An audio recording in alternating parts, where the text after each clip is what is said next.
भारतवासी देवताएं ही, भारत की आत्माएं ही, भारत में जन्म लेने वाले ही कन्वर्ट होकर के दूसरे धर्मों में गए हैं। और भारत की आबादी कम होती गई या बढ़ती गई? कम होती गई।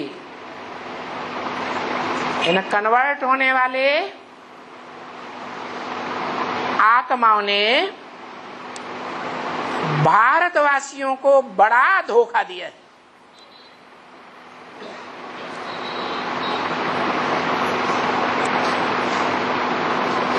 अभी भगवान बाप आए हैं, हर आत्मा को अपना परिचय दे रहे। तो पहले पहले ये परिचय लेना है कि हम देवी देवता सनातन धर्म के अव्वल नंबर सूर्यवंशी ग्रुप में से हैं या कन्वर्ट होने वाले ब्राह्मणों में से हैं। क्योंकि कन्वर्ट होते होते भारत को धोखा देते देते भारत की आज दुर्दशा हो गई है दूसरे देशों के सामने। भगवान बाप आकर के भारत की दुर्दशा को क्या करते हैं? अच्छी दशा में ले जाते हैं, अच्छे ते अच्छी दशा। तो देखो, एक की ही बलिहारी है, वो एक निराकार है या वो एक साकार है या वो एक भूत प्रेत आकारी है, यकीनो ही नहीं है। क्या है? न आकारी है, न साकारी है, न एक निराकारी है। उस साकार में निराकार है, कॉम्बिनेशन है, जिसका यादगार भक्ति मार्ग में अर्धनारीश्वर दिखाया जाता है। आधी स्त्री आधा पुरुष।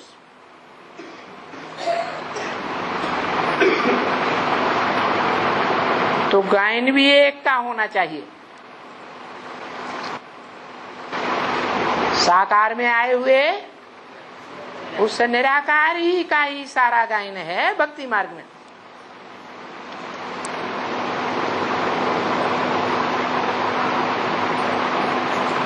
तो यादगार मंदिर भी सबसे जास्ती उसी के बनते होंगे,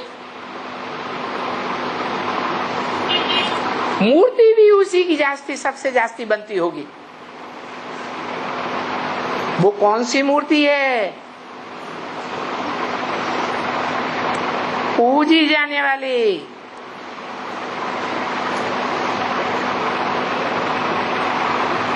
जो दुनिया में जितनी भी खुदाई हुई हैं देश विदेश में, सबसे जास्ती वो मूर्ति मिली है। कौन सी मूर्ति है? शिवलिंग। कैसी मूर्ति है? मूर्ति तो निराकार होती है, साकार होती है। मूर्त माने साकार, अमूर्त माने निराकार। तो मूर्ति क्यों कह दिया?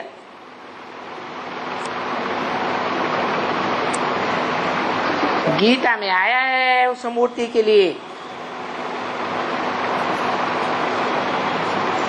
ये सारा संसार उस अव्यक्त मूर्ति से विस्तार को पाया है।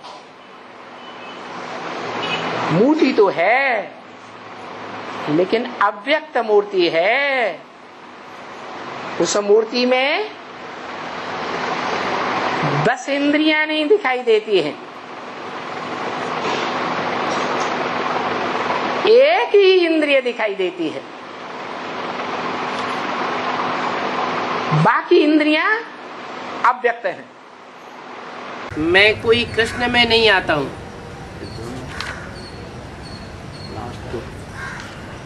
कृष्ण का ही नाम क्यों लिया?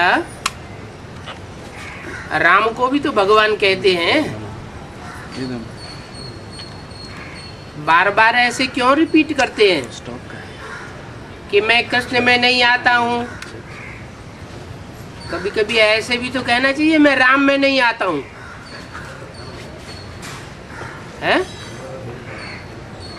गीता का भगवान कृष्ण नहीं है, एक ही बात बार बार बोलना, ये भी तो बोलना चाहिए कि भगवान राम नहीं है। कहीं मुरली में बोला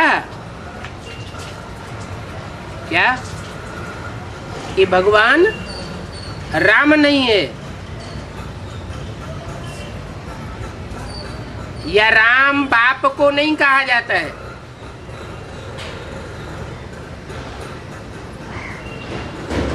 कृष्ण बच्चे को कहा जाता है, माना बच्चा बुद्धि को कहा जाता है, ये तो बोला।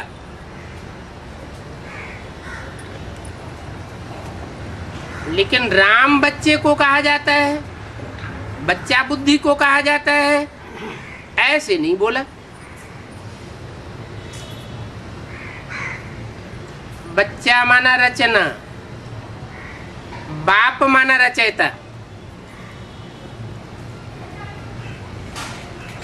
इससे साबित हुआ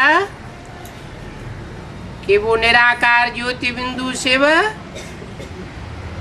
राम बाप में बाप भगवान बन के आता है। कृष्ण उर्फ दादा लेखराज में नहीं आता भगवान बन करके, गॉड फादर बन करके नहीं आता।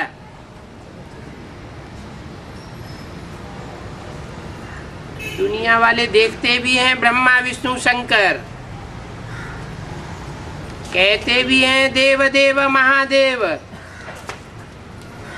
देव ब्रह्मा देव विष्णु देव महादेव, फिर भी नहीं जान पाते। इन बातों को तुच्छ बुद्धि मनुष्य नहीं जानते हैं, क्योंकि सबको माया ने तुच्छ बनाई दिया है।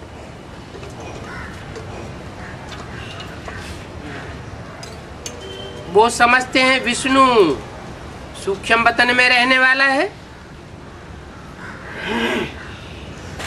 अब ब्रह्मा विष्णु शंकर अगर सूक्ष्म वतन में रहने वाले होते तो इस दुनिया में उनके चित्र कहाँ से आ गए? विष्णु के तो चित्र बहुत दिखाए जाते हैं, तो सूक्ष्म वतनवासी नहीं साबित होता। वास्तव में वो युगल रूप है प्रवृत्ति मार्ग वाला।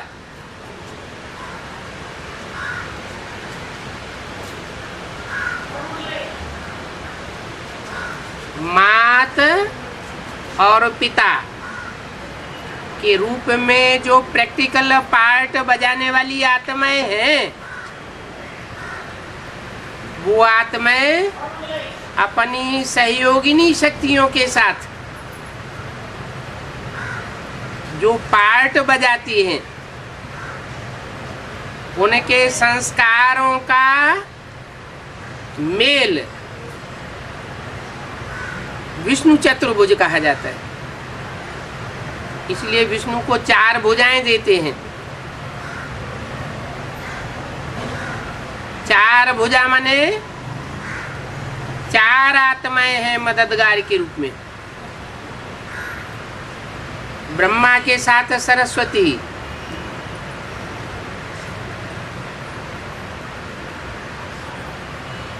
और शंकर के साथ पार्वती। परंतु शंकर का पार्ट, विनाश का पार्ट शंकर नहीं बजाता। असुर संहारणी शक्ति कही जाती है।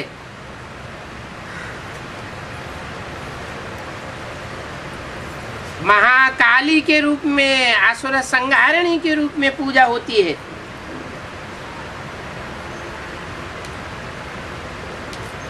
वो जगदम्बा का स्वरूप है। जिनकी पूजा करते हैं उनको देवता कौन बनाते हैं?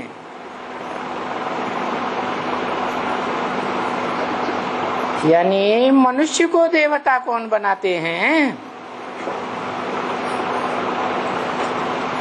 नर को नारायण भगवान बनाते हैं ना।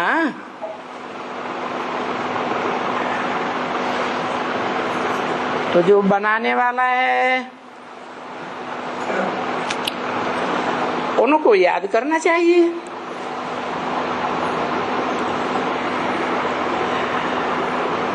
परंतु भक्ति मार्ग जो है ड्रामा के अनुसार है। वो भक्ति मार्ग चलना ही जरूर है। नहीं तो विवेक कहता है कि एक ही सदगति दाता है, तो पूजा भी तो एक की होनी चाहिए ना।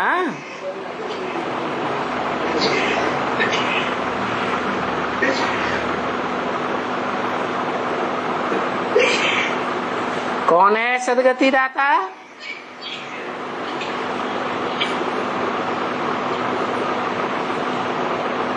सबका सदगति दाता एक।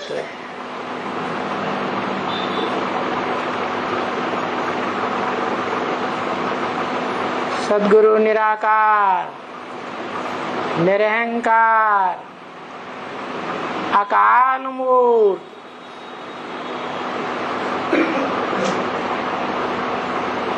कैसी मूर्त? ऐसी मूर्त जिसको काल खा नहीं सकता। अकाल मूर्त। इस मनुष्य सृष्टि में साकार रूप धारण करने वाला एक ही मनुष्य रूप दिखाया जाता है। कौन? शंकर। लिंग रूप में दिखाया जाता है, साकार बड़े रूप में दिखाया जाता है, परंतु उसकी मन बुद्धि रूपी आत्मा की अंदरूनी स्टेज निराकारी है, साकारी स्मृति में नहीं है। तो निराकार ज्योति बिंदु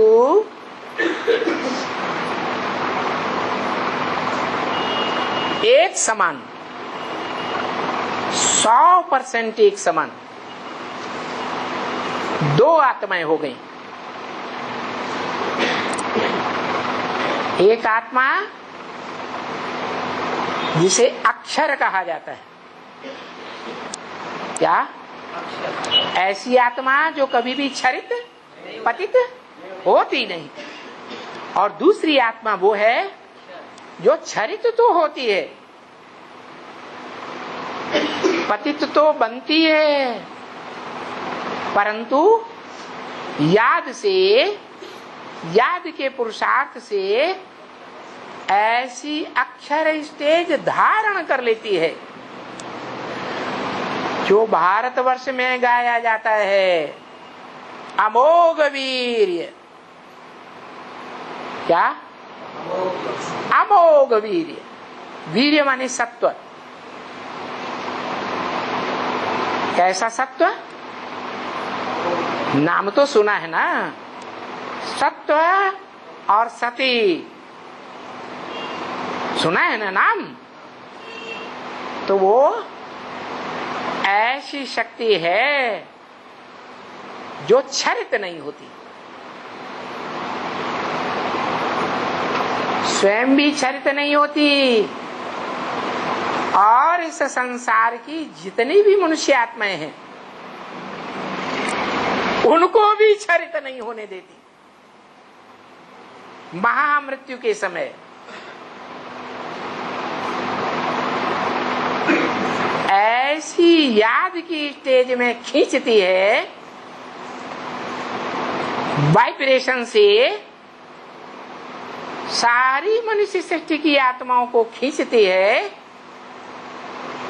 कि वो सारी 500-700 करोड़ मनुष्य आत्माएं अपने पुरुषार्थ से या तो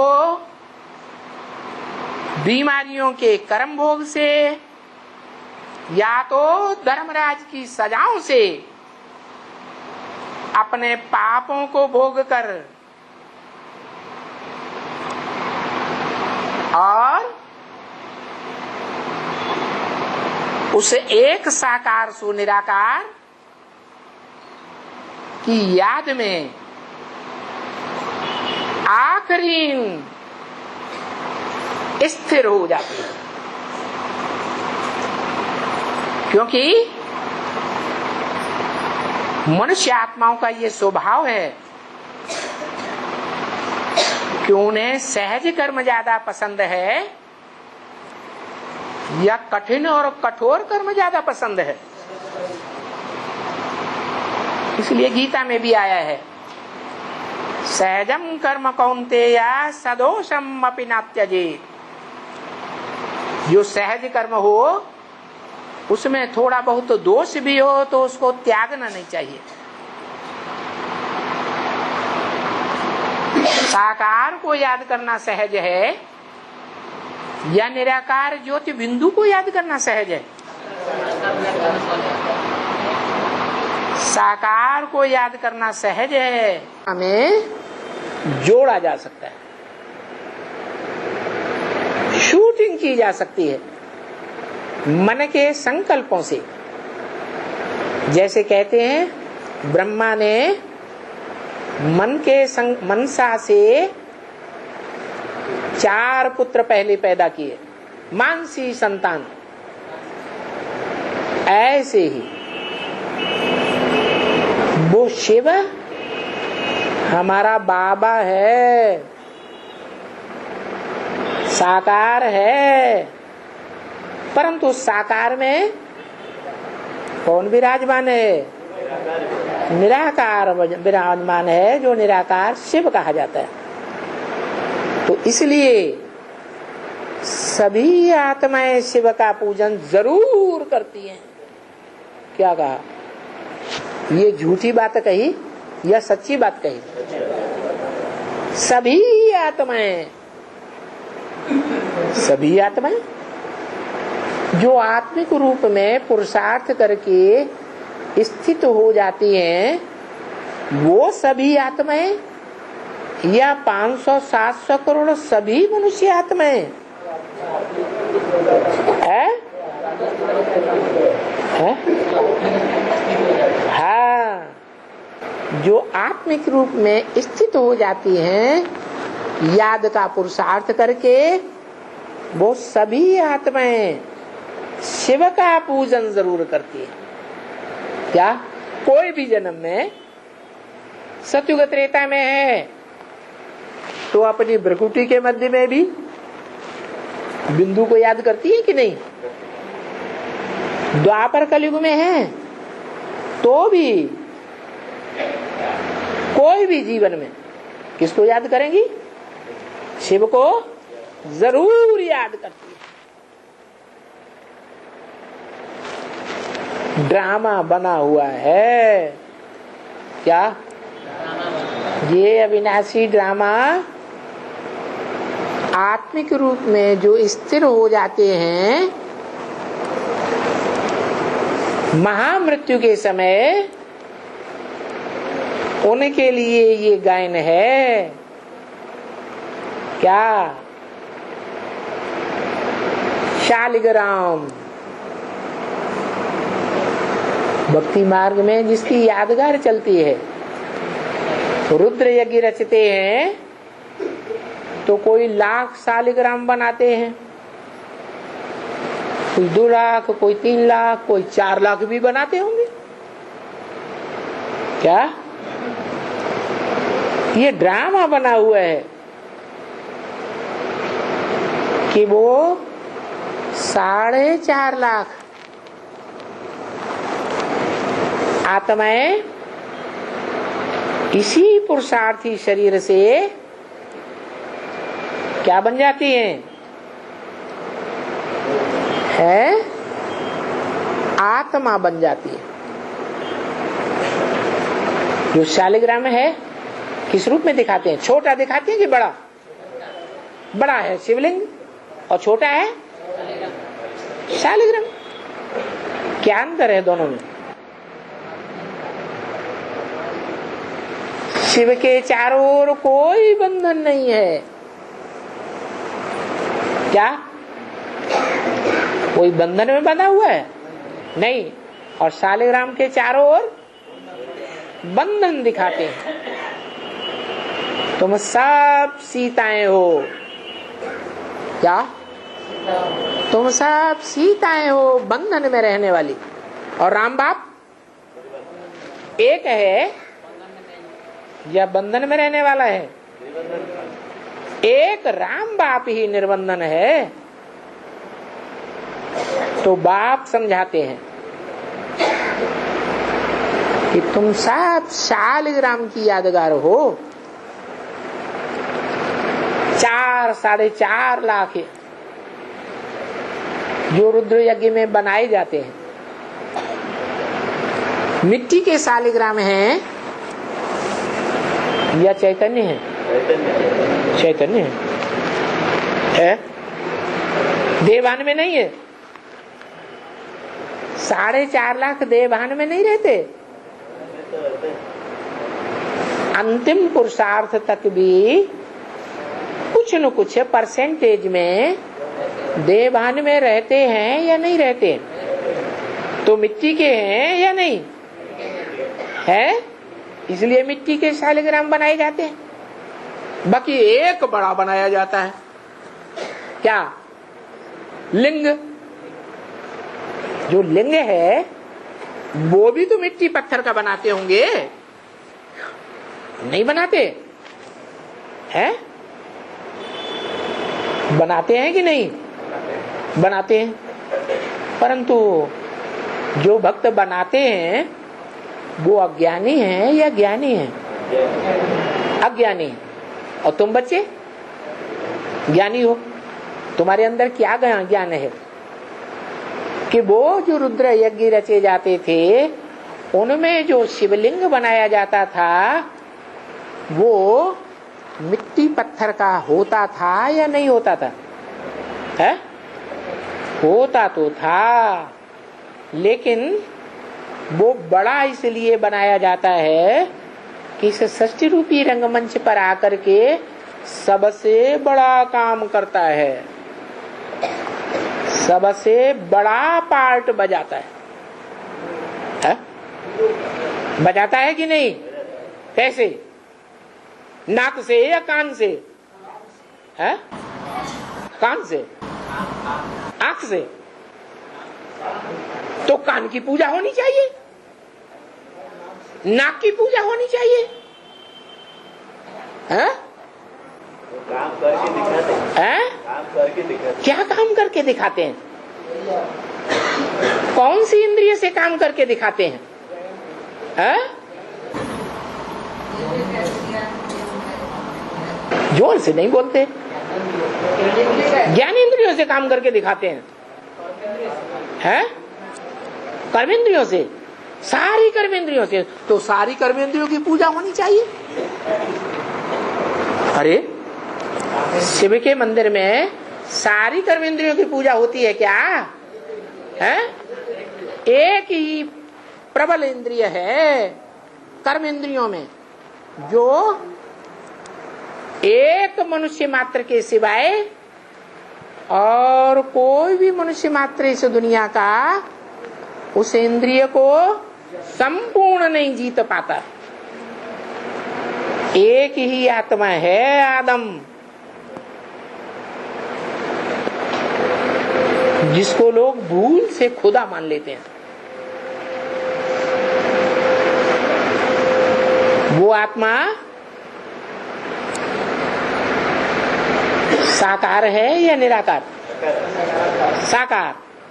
तो लिंग भी उसका साकार होगा या निराकार? साकार। वो साकार लिंग को शंकर लिंग कहते हैं, शंकर लिंग फिर भी नहीं कहते, क्यों? हाँ, वो जब तक पुरुषार्थी रूप है, इंद्रिय को जीतने वाला पुरुषार्थ करता है,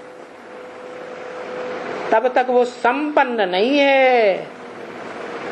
जब संपन्न हो जाता है तब वो शिव समान निराकारी बन जाता है।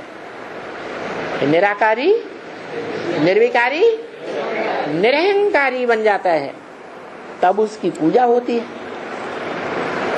देवताओं के भी संपूर्ण रूप की पूजा होती है या अधूरे रूप की पूजा होती है? संपूर्ण रूप की पूजा होती है। संगम युग में अभी तमो प्रधान से तुमको सतो प्रधान कौन बनावे? कौन बनावे? है सुप्रीम बाप, आत्माओं का बाप है। जो आत्माओं का बाप निराकार है, वो बच्चों को परिचय दे करके आत्मा का जन्म देगा या साकार मनुष्य का जन्म देगा? आत्मा की पहचान देगा कि साकार जन्म देगा? आत्मा की पहचान देगा। क्यों? क्योंकि वो ज्ञान योग का कूट भंडार है। वो सुप्रीम सोल क्या है? ज्ञान योग का ऐसा कूट भंडार है जिसमें से सारा ही ज्ञान, सारा ही योग की शक्ति निकाल ली जाए तो भी संपूर्ण बचेगा, कभी खूटता ही नहीं। तो वो आत्माओं का बाप, निराकार बाप, आत्मा रूपी बच्चों को निराकारी वर्षा देगा या साकारी वर्षा देगा? निराकारी वर्षा देगा। निराकारी वर्षा क्या है? निराकारी वर्षा ज्ञान। निराकार बाप क्या वर्षा देगा? ज्ञान का वर्षा देता है। उस ज्ञान से, उस जानकारी से, सत्य बाप की सत्य जानकारी से आत्माएं जो पहले अपन को देह समझती थी, वो सत्य परिचय मिलने से जान जाती हैं कि मैं आत्मा कौन, देह या आत्मा। आत्मा का रूप का पता चलता है। जैसे बाप का रूप वैसे बच्चे का रूप। बाप सांप जैसा लंबा तो बच्चा भी सांप जैसा लंबा। बाप ज्योति बिंदु निराकार, अणोगणियान, अणु से भी अणु, तो बच्चा भी निराकार ज्योति बिंदु। तो रूप का भी वर्षा देता है और आत्मा की शक्ति का भी वर्षा देता है। क्या शक्तियां हैं?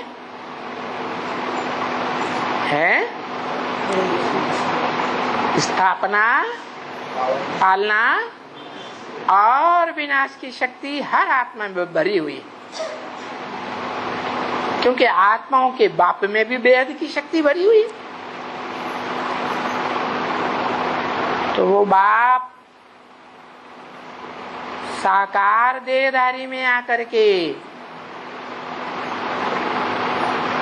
तुमको सतो प्रधान बनाते हैं, सिवाय उस बेहद के बाप के और दुनिया में कोई की ताकत नहीं है।